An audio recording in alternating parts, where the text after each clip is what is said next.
జ్ఞానుల సహవాసం చేయవాడు జ్ఞానుడు, మూర్ఖుల సహవాసం చేయవాడు చెడిపోవును. జ్ఞానుల సహవాసం చేయగలవాడును, మూర్ఖుల సహవాసం చేయవాడు చెడిపోవును. కీడు పాపులను తరుము, నీతిమంతులకు మేలు ప్రతిఫలముగా మంచివాడు తన పిల్లలను ఆస్తికర్తలుగా చేయను. ఇది చదివినట్టు సరే. 14 అధ్యాయం ఒకటి కాడించి ఒకసారి చూడండి. జ్ఞానవంతురాలు తన ఇల్లు కట్టును, మూడురాలు తన చేతులతో తన ఇల్లు కొడదు. యథార్థంగా ప్రవర్తించేవాడు యెహోవా యందు భయభక్తులు కలవాడు. ఈ మాట మనం తీసుకుంటే యథార్థంగా ప్రవర్తించేవాడు ఎలాంటి వాడట?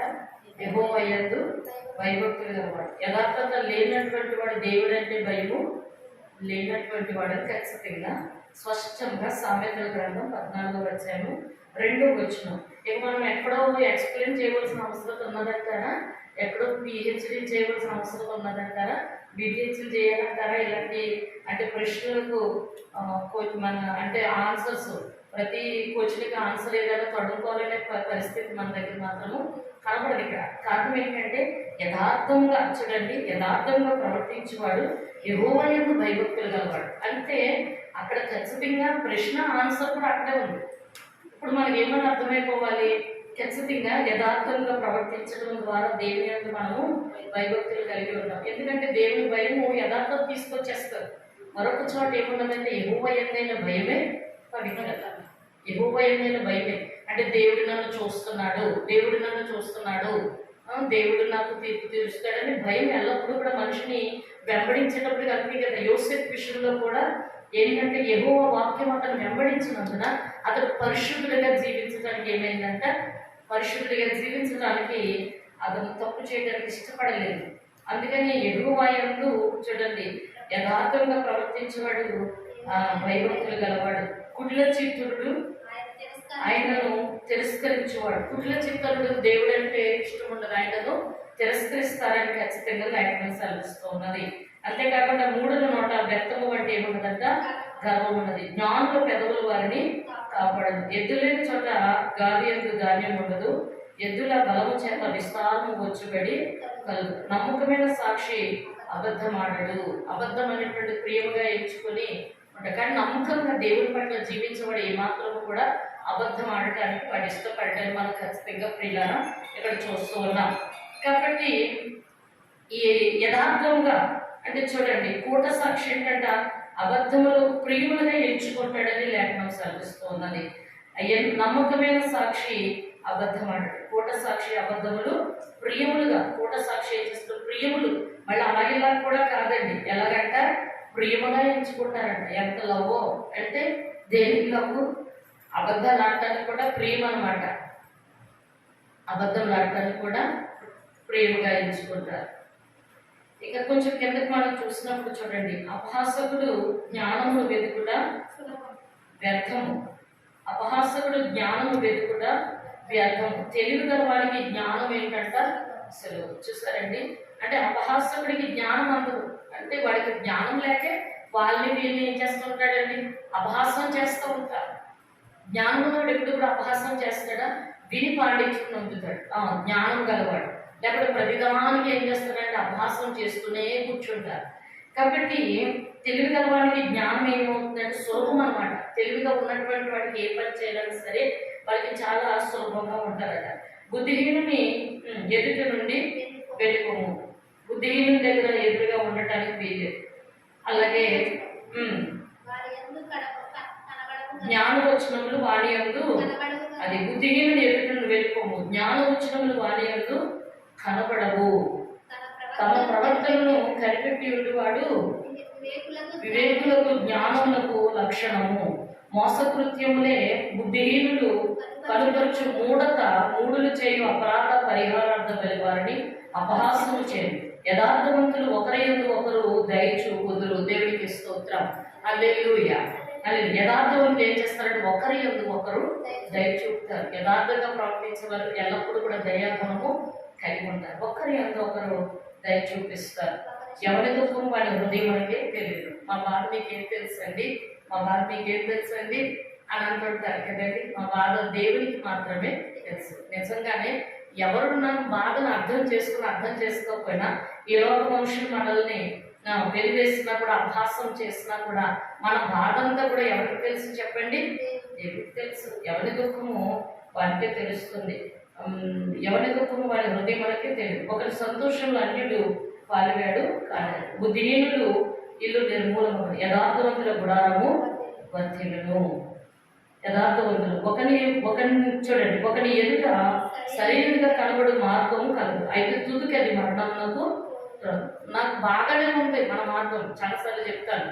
ఏంటంటే చెప్పినా సరే వినరనమాట. మన మార్గాలు మనకే సరిగా ఉన్నాయిలే అని అనుకుంటారు. నేను చేస్తున్నది కరెక్టు, నేను అంటున్నది కరెక్టు, ప్రతిదీ కూడా కరెక్టు అంటుంటారు. అన్నప్పుడు అది సరిగా అనిపిస్తుంది, కానీ తుదిగా ఎక్కడికి దారి తీసేస్తుందంట, మరణానికి దారి. అందుకే యవ్వన బిడ్డల గురించి చాలా నాకు భయం అనిపిస్తూ ఉంటుంది. ఏంటంటే మనం ఏం చెప్పినా సరే వాళ్ళు వినరండి. తుదుకు ఏంటంటే వాళ్ళకి మార్గం ఎటు వెళ్ళిపోతుందంటే చాలా భయంకరమైన పొజిషన్లోకి వెళ్ళిపోతుంది. ఈ యొక్క పరిస్థితిలో చూస్తుంటే పిల్లల పెంపకం కూడా ఎక్కడున్నదంటే ఒకసారి చూడండి, అదే సామెతల గ్రంథంలో కూడా పిల్లల గురించి ఆలోచన చేసినప్పుడు ఈ రోజున యవనస్తులకు ఈ మాట మీద మనం తీసుకుంటే చూడండి, 25వ అధ్యాయం 28వ వచనం చూడండి. సామెతల గ్రంథం 25:28 ఒకసారి 25:28 ప్రాకారము లేక పాడైన పురము ఎంతో తన మనస్సును అణుచుకోలేని వాడు అంతే. ప్రాకారం లేనటువంటి పురము ఎలాగైతే ఉంటుందో, ఒక ఇంటికి చూడండి గోడ కట్టిన కంచి వేసిన ఎలా ఉంటుంది? వినాలి, నా వైపు చూడండి. నేను చెప్తున్నాను, వాక్యం చెప్తున్నప్పుడు చదవటానికి చూడండి. తదుపరిలో వాక్యము చదివేసిన తర్వాత నా వైపు చూస్తే మీరు వింటున్నారని నాకు అర్థమవుతుంది. చెప్పుకుంటూ వెళ్ళిపోతుంది, అందుకే ఫలభరితం ఉండట్లేదు. ఎందుకంటే ఒక వాక్యం చెప్పిన తర్వాత మళ్ళీ దాని మీదే ఫోకస్ పెట్టకూడదు. బోధిస్తున్న బోధ మీద పెట్టాలి. పరిశుద్ధాత్మ దేవుడు బోధిస్తాడు, మనకి ఆయన బోధిస్తాడు. నిన్న రాత్రి చదివించాను, ఆదివారం చదివించాను. పరిశుద్ధాత్ముడు ఏం చేస్తాడట? నీతిని గుర్చి, లోకముల గుర్చి, పాపముల గుర్చి అని ఒప్పింప చేస్తాడు. పరిశుద్ధాత్మ దేవుడే బోధిస్తాడు. అయితే వాక్యం చదవనప్పుడు చదవాలి, తర్వాత మళ్ళీ తల ఎత్తి సేవకుల వైపు చూడాలి. అప్పుడే బాగా మధ్యలోకి వెళ్తారు. లేదంటే మేము చెప్పుకుంటూ వెళ్ళిపోతాం. మీరేం చేస్తారు? ఇంకా అక్కడ మనసు పెట్టి దాన్ని చదువుతారు. ఇంకా దానికి ఏదైతే వివరణ ఇచ్చామో అది అర్థము కాదన్నమాట. అయితే ఇక్కడ చూడండి, ప్రాకారం లేని పురం ఎంతో తన మనస్సును కూడా అదుపు లేనటువంటి ఎవరి బిడ్డలకైనా అదుపు ఏమైనా ఉంటుందా ఈ రోజు మనసులో? సంవత్సరం దయాక్రీతం దేవుడు బిడ్డలు ధరింప చేశాడు, చాలా సంతోషం. ఇప్పుడు ఎన్నో సంవత్సరాలకు వచ్చామమ్మా? వెరీ గుడ్, దేవుడికి మహిమ కలుగునగా. 12 సంవత్సరములు దేవుడు దాచి కాపాడి కృపాక్షేమము విడుదల దయచేస్తాడు. అయితే ఈరోజు నిజంగా చెప్పాలనంటే ఒక అంచులంచులుగా వయసు ఏంటి చెప్పండి, దాటుతూ ఉన్నాం. మనసు కూడా ఎలా ఉండాలి? వయసుతో పాటు మనసు కూడా ఎదగాలి. ఇప్పుడు తనకే కాదు, ఇక్కడ కూర్చున్న వారు అందరూ కూడా వయసుతో పాటు ఏం పెరగాలి? జ్ఞానం కూడా పెరగాలి. జ్ఞానం బాలుడైన సమూయేలు ఎలాగంటే చెప్పండి, దేవుని దయందును మనుషుల దయందును వయసునందు జ్ఞానమునందు వర్ధిల్లుచుండే. యేసుక్రీస్తు ప్రభువారు కూడా వయసునందు జ్ఞానమునందు కూడా ఏంటంటే వర్ధిల్లుతూ ఉన్నాడు. వయసునందు జ్ఞానమునందు కూడా వర్ధిల్లుతున్నాడు. ఈరోజు వయసు పెరిగే కొద్ది జ్ఞానం కూడా పెరగాలన్నమాట. ఒకటి సరైనదిగా మనకు కనపడుతుందట, కానీ అది తుదికి ఎక్కడికి దారి తీసాడు. అందుకే అదుపు లేని మనసు కూడా చూడండి, ప్రాకారం లేని పురం ఎలా ఉంటుందో, ఒక పురం ఉన్నదంటే, ఒక పట్టణం ఉన్నదంటే, ఒక ఇల్లు ఉన్నదంటే ప్రాకారం గోడ కట్టి గేట్లు తాళాలు వేసుకుంటాం, ఏది ప్రవేశించకూడదు. అది ఓపెన్గా ఉన్నదంటే ఎలా పడితే అలాగా అన్నీ వచ్చి ప్రతి ఏంటంటారు దాన్ని, ప్రతి పశువులు, మేకలు, కుక్కలు ఇంకేవైనా సరే వచ్చి చేరిపోతూ ఉంటాయి. కానీ అదే కనుక గోడ ఉన్నదంటే, కనుక ప్రాకారం ఉన్నదంటే ఎలా పడితే అలా ఇంట్లోకి ఎవరైనా రాగలుగుతారండి? ఎవరికి కూడా అంత అవకాశం ఉండదు అనమాట. ఒక మేక రావడానికి, ఒక కుక్క రావడానికి, ఏది రావడానికి కూడా అవకాశం ఉండదు. అలాగా ప్రాకారము గల మనసును అదుపు చేసుకుంటే కనుక ఏది పడితే అది మన జీవితంలోనికి చోటు చేసుకుని మన జీవితాలు నాశనం పెట్టే పరిస్థితులు మాత్రము ఉండవని ఇక్కడ స్పష్టంగా తెలియజేస్తూ ఉన్నది. అందుకని చూడండి, సామెతలు 22:6 కూడా చూస్తే, సామెతల గ్రంథం 22:6 కూడా చూస్తే, బాలుడిగా ఉన్నప్పుడే నడవలసిన త్రోవలో వారిని నేర్పించాలంటే. కాబట్టి ప్రియులారా, చిన్న వయసులో నుంచే మనము తల్లిదండ్రులకు ఏం చేయాలంటే ప్రతి బాధ్యతగా కూడా నడిపించాలి పిల్లల్ని. ఇప్పుడప్పుడు వారికి ఏమి తెలియదండి, వారికి ఏం తెలియదండి అని చాలా గారాబం చేస్తూ ఉంటాం. ఆ గారాబమే మనుషులను ఏం చేస్తుందంటే పిల్లలు అదుపు లేకుండా తప్పిపోతూ ఉన్నారు. ఈ రోజున డ్రగ్స్కి బానిసలు అయిపోతున్నారు ఎవరి బిడ్డలు. మరి ఖచ్చితంగా త్రాగుడికి బానిసలు అయిపోతూ ఉన్నారు. అదుపు లేదనమాట, అదుపు లేదు. సరైనదిగా కనపడుతుంది, ఏం కాదు మేము చేస్తున్నదే కరెక్ట్ అంటున్నారు. ఇంకా అక్కడ ఏమని చెప్పింది సామెతల గ్రంథము ఈ 14వ అధ్యాయంలో చూడండి, ఒకరి ఎదుట సరైనదిగా కనబడు మార్గము కలదు, అయితే తుదికి అది మరణములకు త్రోవతేను. ఒకడు నవ్వుచుండడం హృదయమున దుఃఖం అంటువచ్చు. సంతోషము తుదికి ఏమవుతుందంట? భక్తి విడిచిన వారి మార్గం వానికే వ్యక్తిస్తున్నాడు, మంచివాడి స్వభావం వానికే సంతోషం ఇచ్చును. చూడండి, భక్తి విడిచిన వారి మార్గంలో వానికి ఏమవుతుందంట? వ్యత్యస్తం అవుతుందంటే వ్యత్యస్తం అవుతుంది. మంచివాడి స్వభావం వానికే సంతోషం ఇస్తుంది. జ్ఞానం లేని వాడు ప్రతి మాట నమ్ముతాడండి. తల్లిదండ్రులు చెప్పిన మాట కూడా వినండి. జ్ఞానం లేనటువంటి వారు తల్లిదండ్రులు చెప్పిన మాట కూడా వినరండి. వాళ్ళు ప్రియులారా, వింటారా? జ్ఞానం లేని వాడికి ఎవరు ఏం చెప్తే అదే వింటారండి. దేవుని తీసుకోవాలి. ఎవరైతే చెప్తారు, అందుకే వాడికి ఏం లేదంటే వీడు ప్రతి మాట నమ్ముతాడు, ప్రతి మాట ఇదవుతూ ఉంటాడు. వీడికి అసలు జ్ఞానం లేదని పెద్దవాళ్ళు కూడా తింటూ ఉంటారు. అలాగే ఇక్కడ చూడండి, ప్రతి మాట నమ్మేస్తాడండి. దాన్ని యోచించుకోవాలి, ఏది మంచి, ఎవరైనా ఏదైనా చెప్పినప్పుడు అది ఎంతవరకు కరెక్ట్ అనేటువంటిది 1-2 సార్లు మనము ఆలోచన చేయాలి. అందుకే నేను యెహోవా యందు విచారణ చేసినప్పుడు నాకు కలిగిన భయములన్నింటిలో నుండి ఆయన నన్ను ఏం చేశారు? తప్పించారు. ప్రతి మాట కూడా మనము జ్ఞాపకార్థంగా తీసుకుంటూ ఉండాలి. దేవుని లేఖనము అందుకే మంచి నేలను పడిన విత్తనం ఏమవుతుందంట అండి, అది కుళ్ళిపోతుందా? మంచి నేలను పడిన విత్తనం ఏమైనా కుళ్ళిపోయిందా, పాడైపోయిందా అంటే, మంచి నేలను పడిన విత్తనం ఎలా ఉన్నది అంటే, ఒకటి 100 అంతలుగాను, 60 అంతలుగాను, 30 అంతలుగాను ఫలించిందంట. మనం ఏంటంటే అంచులంచులుగా ఏమవ్వాలి? ఫలిస్తూ వెళ్ళాలి, ఫలించాలి. 30 అంతలు, 60 అంతలు, 100 అంతలుగా ఫలించాలి.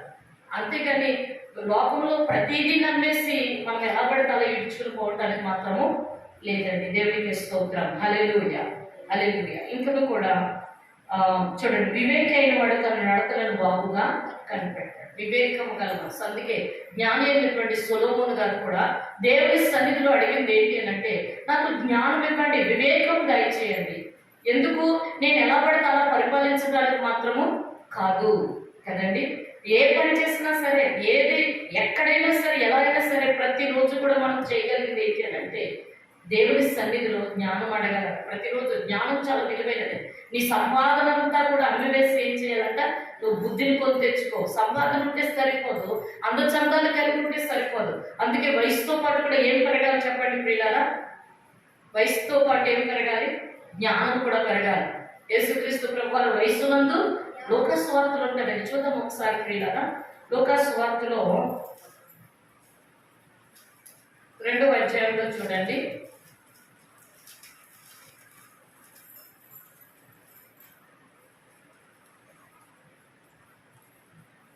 1వ అధ్యాయము 80వ వచనం ఒకసారి చూడండి. లూకా 1:80. శిశువు ఎదిగి ఆత్మయందు బలము పొంది ఇశ్రాయేలునకు ప్రత్యక్షమై దినము వరకు అరణ్యంలో ఉండెను. ఆ దినములలో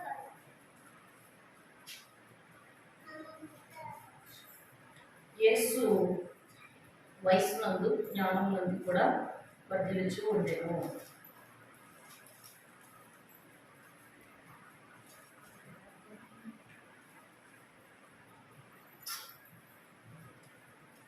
యేసుక్రీస్తు ప్రభు వారికి జ్ఞానం అవసరమైతే మనకును కూడా అంతగానే అవసరం అవుతుంది.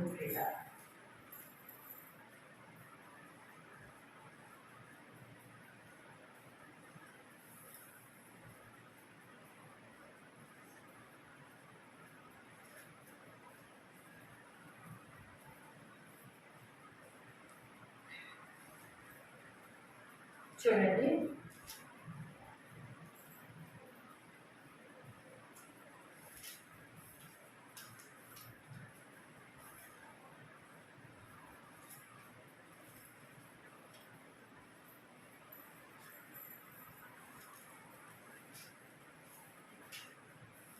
యేసుక్రీస్తు ప్రభు వారు రెండో కూడా అధ్యాయమే 52 అమ్మా రెండో అధ్యాయమే 52 ఓకే. యేసు ఆ, జ్ఞానమందును వయస్సునందును యేసు జ్ఞానవంతులు వయస్సునందును కూడా దేవుని దయందును ఆ, మనుషుల దయందును వర్ధిల్లుచుండెను. ఆ, చూసారండి. యేసుకి ఏం అవసరం వచ్చిందండి? ఏది అవసరం ఉన్నదండి అక్కడ?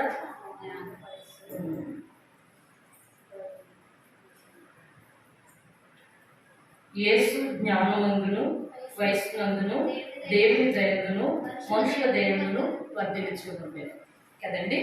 అయితే యేసుక్రీస్తు ప్రభు వారికి జ్ఞానమందును వయస్సునందును కూడా, వయస్సు ఎదగాలి, జ్ఞానము ఉండాలి కదండి. వయస్సు ఎదగాలి, జ్ఞానం. వీడు ఎదిగాడు కానీ వీడికి ఏం లేదు, జ్ఞానం లేదు అని అంటారు పెద్దవాళ్ళు. జ్ఞానం లేకపోతే చాలా కష్టమండి. అందుకే నీ సంపాదన అంతా అమ్మివేసి జ్ఞానము నువ్వు బుద్ధి కొని తెచ్చుకో, బుద్ధి కొని తెచ్చుకో. వయసు పెరుగుతున్న కొలది కూడా మన యొక్క జీవితంలో తల్లిదండ్రులకు ఎలా ఉండాలి అంటే లోబడుతూ ఉండాలి, లోబడుతూ ఉండాలి, పెద్దవాళ్ళు గౌరవిస్తూ ఉండాలి, దైవ సన్నిధిలో చక్కగా ఎదుగుతూ ఉండాలి. అందరి చేత మనం దేవుని దయ మనుషుల దయ కూడా అక్కడ ఉన్నట్టు చూస్తున్నాం. యేసుక్రీస్తు ప్రభు వారికి మనుషుల దయ ఎంతండి అంటారు. నోరు ఆ చేత చీచి అని అనిపించుకోవడం. సాక్ష్యం ఉండాలి మనకి జీవితంలో. ఇంట్లో సాక్ష్యం ఉండాలా, బయట కూడా సాక్ష్యము ఉండాలి. బయట మనం వెళ్ళేసరికి 10 మంది ఏమని చెప్పాలి చెప్పండి అమ్మా. అంటే వాళ్ళదే అంటాను అనుకుంటానికి ఉందండి, వాళ్ళతో మనకేంటని అంటానికి ఉన్నదండి. అతను చాలా మంచివాడు, ఆమె చాలా మంచిది. బయట కూడా మనకి సాక్ష్యం ఉండాలి. వాళ్ళ గురించి 10 మంది చెప్పినప్పుడు వాళ్ళకి ధైర్యం సరిపోకూడదు. మన గురించి చెడు మాట్లాడే ధైర్యం వాళ్ళకి సరిపోకూడదు. ఎందుకంటే నీతికి భయపడాలి తప్ప కానీ పాపానికి భయపడటంలో అర్థమేమి లేదు. పాపం చేసాం బట్టి భయం రావలేదు. అందుకే కీడు చేసి శ్రమపడు కంటే మేలు చేస్తేనేమో శ్రమపడు అని రాయబడి లేఖనంలో. అయితే ఇంకా కొంచెం కిందకి వెళ్ళి చూసుకుని ప్రార్థనలోకి వెళ్దాము. కదా త్వరగా కోప్పడేవాడు మూఢత్వము, జ్ఞానము గలవాడు భయపడి కీడు నుండి తొలగును, బుద్ధిహీనుడు వెర్రవీగి నిర్భయముగా, త్వరగా కోప్పడేవాడు మూఢత్వము చూపుడు, దుర్యాలోచన గలవాడు ద్వేషింపబడును, జ్ఞానం లేని వారికి మూఢత్వమై స్వాచ్యము ధరించుకుందరు. చెడ్డవారు మంచివారి ఎదుటను, ఇదిగో చెప్పాను కదా ఇప్పుడే, చెడ్డవారు మంచివారి ఎదుటను భక్తిహీనులు నీతిమంతుల తలంపుల యుద్ధను ఒప్పుదురు. భయపడాలి కదండి ప్రియులారా, భయపడాలి, భయపడాలి. మనం ప్రతి నీతికి కూడా భయపడాలి. మనం చూసినప్పుడు భయపడాలి. అందుకే ఎందుకు భయపడాలి? అమ్మో వీరిని ఒక మాట అనడానికి లేదు కదండి. ఇప్పుడు దానియేలు గారి గురించి నిన్న కూడా మాట్లాడుకున్నాం. ఆయన దానియేలు గారిని చూసినప్పుడు అక్కడ వాళ్ళందరికీ కూడా ఇతని వల్ల ఏ తప్పు కూడా కనుగొనలేకపోతున్నాం అని వాళ్ళకి ఏంటంటే ఒక ఈర్ష్య పుట్టింది. ఎందుకంటే మాకంటే పైవాడిగా చాలా మందిలో కూడా ఈ రోజున మనల్ని చూసినప్పుడు కూడా కొంత ఈర్ష్య ఉండొచ్చు, కొంత అసూయ ఉండొచ్చు. అయినప్పటికీ కూడా దేవుడు మనల్ని ఏం చేస్తాడు చెప్పండి? హెచ్చిస్తాడు. ప్రియులారా, తగిన సమయంలో మనల్ని ఏం చేస్తాడైనా హెచ్చిస్తాడు. అంతేకాకుండా చూడండి, దరిద్రుడు తన పొరుగు వారికి అసహ్యుడు, ఐశ్వర్యవంతుని ప్రేమించేవారు అనేకులు, తన పొరుగువాడిని తిరస్కరించేవాడు పాపము చేయవాడు, వేదలను కటాక్షించేవాడు ధనుడు, కీడు కల్పించేవారు తప్పిపోతారు, మేలు కల్పించేవారు కృపాసత్యులను నొందుతారు. కీడు కల్పించడానికి చూడకూడదు, మేలు చేయడం చేతనైతే చేతనంత మట్టుగా ఏం చేయాలి చెప్పండి? మేలు చేయడానికి ప్రయత్నించాలి. ప్రతి మానవుడికి కీడు చేయడానికి సమాధాన పరుచువారు ధన్యులు, వారి దేవుని కుమారులు అనబడతారంట. మనకు సమాధానము ప్రేమ కలిగి ఉండాలి తప్ప కానీ ఏ గొడవలు కూడా పెట్టడానికి మాత్రము వీలు కాదండి. అలాగే మేలు కల్పించి వారి కృపాసత్యం, ఏ కష్టం చేసినను లాభమే, వట్టి మాటలు లేనుడికి జ్ఞానుల ఐశ్వర్యం వారికి భూషణము, బుద్ధిహీను మూఢత్వమే, నిజము వరకు సాక్షి మనుషులను రక్షించను, అబద్ధములు ఆడేవాడు బట్టి. ఇప్పుడు ఈ రోజున అబద్ధాలు ఆడే వాళ్ళందరూ కూడా మోసగాళ్ళని ఖచ్చితంగా రుజువు చెప్తుంది బైబిల్. ఎంత కష్టమని అంటే అబద్ధం ఆడుతున్నారంటే వాళ్ళని అసలు నమ్మకూడదు అనమాట. ఏమండి, అబద్ధములు ఆడేవారిని నమ్మకూడదు. బట్టి మోసగాళ్ళు అనమాట. ఎట్టి పరిస్థితుల్లో అసలు అబద్ధములు ఆడేవాళ్ళు ఎవరు లేరండి లోకంలో అంటే ఉండొచ్చు, కానీ అబద్ధములు ప్రియముగా ఎంచుకోకూడదు. అబ్రహాం గారు తగిన హేతువులు బట్టి అబద్ధం ఆడినట్లు కనపడతారు. అంటే తన భార్య చాలా సారా గారు చాలా అందగత్తి కనుక దేశం కానీ దేశం వెళ్తున్నప్పుడు తనను బట్టి తన ప్రాణమును ఏమన్నా ఆమెను బట్టి ఆ భర్త ప్రాణమును ఏమన్నా తీసి ఆమెను సొంతం చేసుకుంటారేమోనని అక్కడ ఏమన్నా అబద్ధం ఆడాడంటే అయ్యగారు చెప్పండి, అబ్రహాం గారు చెల్లెలు అని చెప్పాడు. అబద్ధం అంటే తగిన హేతువు. మన ప్రాణహాని ఉన్నది అన్నప్పుడు ఏమన్నా వాడతారేమో కానీ మాడిమాడికి చీటికి చిన్నదానికి పెద్దదానికి కూడా అబద్ధములు ఆడేసి ఏం చేస్తారంటే చాలా ప్రేమగా ఎంచుకుని నమ్మేస్తారు అనుకుంటారు. కానీ వాళ్ళకే నిన్న వస్తున్నది, అమ్మో మన విషయం వల్ల నేను అబద్ధం ఆడాను, కానీ మన విషయం తెలిస్తే కనుక నేను అబద్ధం ఆడానని తెలిస్తే నేను ముఖం ఎత్తుకోగలనన్న భయం మనుషులు ఏం చేయాలి చెప్పండి. అందుకు సత్యమైనంత మట్టుకి సాధ్యమైనంత మట్టుకి ఎప్పుడు కూడా మనము సత్యం అనే దట్టిని పట్టుకోవాలి, నీతి అనే మైమరువు తొడుక్కోవాలి. స్వార్థ అనే జోడును, సమాధానం అనే జోడును కూడా మనము తొడుక్కోవాలట. సమాధానం ఒక చెప్పులుగా ఉండాలన్నమాట, ఒక రక్షణకరంగా. చెప్పులు అనే మాటకు అర్థం ఏంటంటే చెప్పులు ఉన్నాయి సమాధానకరంగా. చెప్పుల విషయంలో మనం వెళ్తున్నప్పుడు చూడండి, రాళ్ళు ఉన్నాయి, లేకపోతే ముళ్ళులు ఉన్నాయి, గుచ్చుకోకూడదు అంట. అలాగా ఖచ్చితంగా సమాధానం అనేటువంటి అంత గొప్ప రక్షణ కలగజేస్తారు. నీతి అనే మైమరువు చాలా గొప్ప కవచంగా ఉంటుంది అనమాట. సత్యం అనే దట్టి చూడండి, ఇలా దట్టిగా నడువులోకి ఉన్నవాడికి దట్టి కడుతుంది, ఇలా బెల్ట్ ఎత్తారు కదా, అది ఎంత స్ట్రాంగ్ ఉంటుంది కదండి. ఆ సత్యం అనేది ఉన్నప్పుడు మనిషి ఒక స్ట్రాంగ్ పర్సన్ అనమాట. ఎక్కడికి వెళ్ళినా కూడా మన సత్యం మనల్ని కాపాడుతుంది. బయట వారు మనకు భయపడతారు, అమ్మో వీళ్ళు ఎదుర్కొంటకుండా ఏదైనా మాట్లాడినా ప్రమాదమే, మాట్లాడకూడదు. ఎందుకంటే వాళ్ళ అబద్ధానికి కానీ అసత్యానికి కానీ ఒప్పుకోరు, నీతిగా బ్రతుకుతారు వాళ్ళు అని చెప్పి ప్రజలు ఏం చేయాలంటే భయపడాలి మనల్ని చూసి. అంతేగాని మనల్ని చూసి ఎగతాళి చేసేటంత లోపు వచ్చే జీవితం మాత్రం మన దగ్గర ఉండకూడదు ప్రియ. దేవాది దేవుడు ప్రతి క్షణము కూడా ఆయన నేనే మార్గం సత్యము జీవం అంటున్నాడు. ఆయనలో ఉన్నవాడు ఎవరు కూడా అబద్ధాలు ఆడటానికి ఖచ్చితంగా ఆయన ఎరిగి ఉన్నవారు ఎవరు కూడా అబద్ధములకు ప్రేమగా చేర్చుకోరు. కాబట్టి ఈ సమయంలో పరిశుద్ధాత్మ దేవుడి రాత్రికాల సమయంలో మరొకసారి ఆయన పాదసముఖంలో చేరి మరి ఆయన నామస్మరణ చేయడానికి ఇచ్చిన అవకాశమును బట్టి ఎనలేని స్తోత్రాలు స్తుతులు దేవుడికి చెల్లిస్తూ ఉన్నాను.